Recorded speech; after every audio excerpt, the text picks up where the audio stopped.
जय माँ दुर्गा दर्शकों, मैं रूपाली शास्त्री आप सबका स्वागत करती हूँ अपने चैनल में। आज हम आपको बताएंगे सितंबर माह में लगने वाले चंद्र ग्रहण के बारे में कुछ खास और रोचक जानकारी। क्या इस माह में लगने वाला चंद्र ग्रहण संपूर्ण चंद्र ग्रहण होगा? क्या यह भारत में माननीय होगा? सूतक काल कब लगेगा?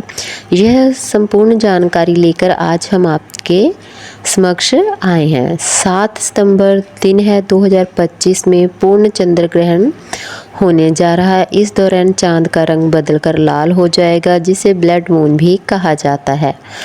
एशियाई देश जैसे पश्चिमी ऑस्ट्रेलिया में 7 सितंबर को पूर्ण चंद्र ग्रहण की शुरुआत हो रही है और यह अंत तक देखा जा सकेगा। दुनिया के कई ऐसे हिस्से जहां पर इस ग्रहण को कई चरणों तक लोग देख सकते हैं। 7 सितंबर को पूर्ण चंद्र ग्रहण भारत में, चीन में, रूस में, ऑस्ट्रेलिया में, पूर्वी अफ्रीका में और अरब देश हैं, वहाँ पर लोग इसको अच्छे से देख सकते हैं। यह ग्रहण उत्तरी अमेरिका में दिखाई नहीं देगा, लेकिन जो लोग पश्चिमी भाग है वहाँ पे आंशिक को जो चांद ग्रहण है वो देखने को मिल सकता है। ब्रिटेन और जो पश्चिमी यूरोप में रहने वाले लोग हैं उनके लिए चंद्रमा के इस उदय होते ही ग्रहण का जो है कुछ अंश है वो देखने को मिलेगा। भारत में ये जो ग्रहण है वो कब लग रहा है? तो भारत में जो ग्रहण है वो 7 सितंबर को रात को 8:58 से शुरू होगा और 8 सितंबर को 1:25 तक चलने वाला है। इस दौरान लाल या नारंगी रंग का जो चंद्रमा है वो ब्लड मून में हो जाएगा। पूर्ण चंद्र ग्रहण तब होता है जब पृथ्वी की जो छाया होती है वो जो पूरी तरह से चांद को है जो सतह पे पड़ती है, तो सूर्य का ये जो प्रकाश है वो चंद्रमा की ओर डिस्क होती है उसको रोशन करता है, लेकिन बीच में जो पृथ्वी है उसके होने से सूर्य के प्रकाश को चंद्रमा तक पहुंचने से पहले जो पृथ्वी का वायुमंडल है उसे होकर गुजरता है और वायुमंडल से गुजरने के कारण जो सूर्य का प्रकाश है वो अहम प्रकाशित जो है वो नहीं हो पाता है।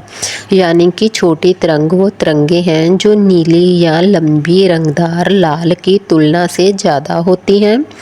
इस दौरान लाल रंग की जो रोशनी होती है वो चंद्रमा से मुड़ती है। इसी कारण जो चंद्रमा ग्रहण होता है वो ब्लड मून हो जाता है और उस ग्रहण को ब्लड मून के रूप में माना जाता है। कहा जाता है इस वजह से जो चांद का रंग है वो पूरी तरह बदल के खून जैसा लगना शुरू हो जाता है। पूर्ण चंद्र ग्रहण जो कॉर्नर मून के दौरान होता है, कॉर्नर मून पूर्णिमा के दिन होता है जो उपवास में उसमें से एक है और 7 सितंबर को 2025 को जो कि पूर्णिमा है उस दिन पूर्ण चंद्र ग्रहण है, इसलिए इसे कर्ण चंद्र ग्रहण कहते हैं। आपने सुना है जो वो भी होगा। हालांकि 7 सितंबर को पूर्णिमा अलग दिखाई देगी क्योंकि यह पूर्ण चंद्र ग्रहण से गुजर रही होती है। जो चंद्रमा का रंग है वह थोड़ा सा अलग देखने को मिल सकता है।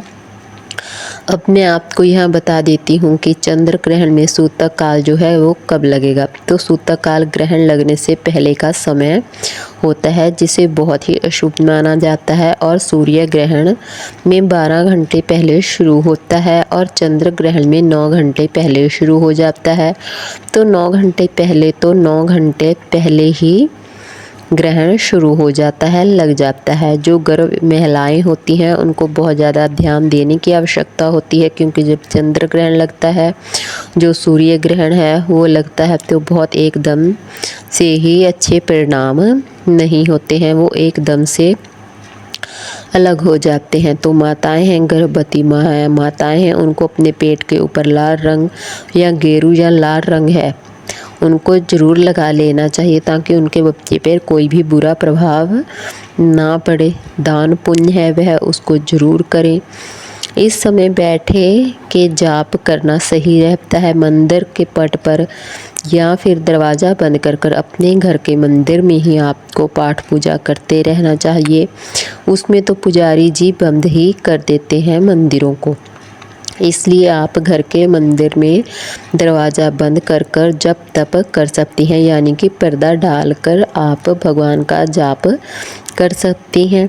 भगवान के ऊपर ऐसा बोलते हैं कि शोक बड़ा होता है, भगवान को टच नहीं किया जाता है, भगवान से दूर ही बैठकर आप जाप माला कर सकते हैं, लेकिन भगवान के पास आप नहीं जा सकते, उनको छू नहीं सकते, आप धूप दीप नहीं कर सकते। जब असर ख़त्म हो जाता है, जब ग्रहण पूरी तरीके से समाप्त हो जाता है, तो मंदिर के कपाट खोले जाते हैं, मंदिर की अच्छे से साफ़ सफाई करी जाती है, उसके बाद ही पूजा अर्चना होती है।